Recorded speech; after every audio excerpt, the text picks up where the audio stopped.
I was born in Dominican Republic, grew up in New York City, and then joined the Air Force in 1984. My life was going nowhere, just working and having fun. And I think it was the best thing that happened to me, joining the Air Force. Initially going to Iraq, you know, the war was going on. It was in the initial phases, and I was in charge of a flight medicine clinic. I was the NCOSC, or the non-commissioned officer of that section. I guess the attraction came, I think I'm a people's person. I always like to help. And, you know, and as you go through your career, I mean, it gets enhanced, I think, more as far as, you know, wanting to help others and just being part of whatever it is that they need, you know, especially in the medical field. My name is Roque Rodriguez-Urena. I work at Trident Medical Center. I'm an emergency medical technician, and this is my story.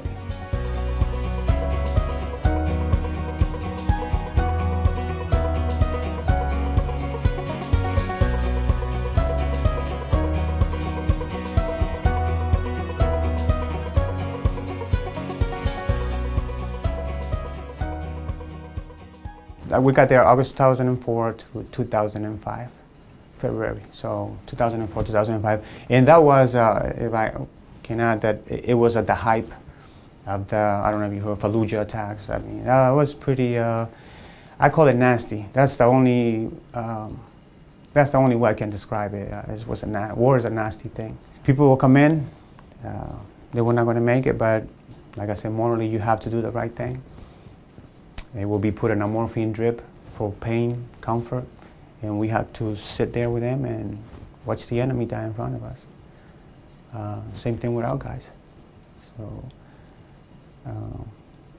it was hard. Everybody had their own coping mechanism. Mine was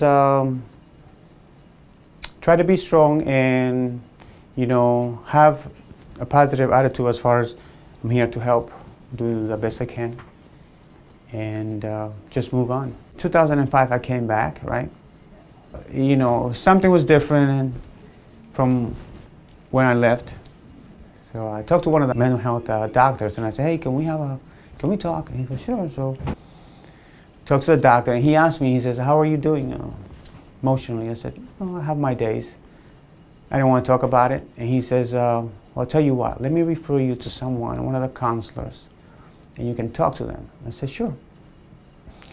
Well, I did go and went about 4 times. I don't know if it was helping or not. I'm no guru on PTSD or exercises correlating with that, but I think it does help. And I don't think it matters what kind of, you know, for me, mountain biking, I go into the woods, into the trails, and it's just whomever I'm with, but it's my bike and me in the trails, and everything doesn't exist then, you know, so you can't forget about everything.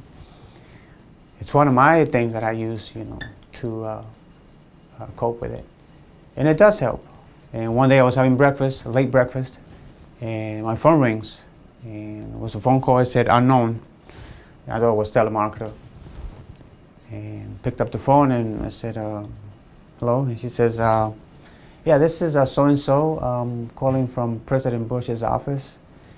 And you submitted an application to do the W100, and I wanted to inform you that you've been selected. I couldn't believe it. You know. The President Bush 100 is W100K. He calls it a W100.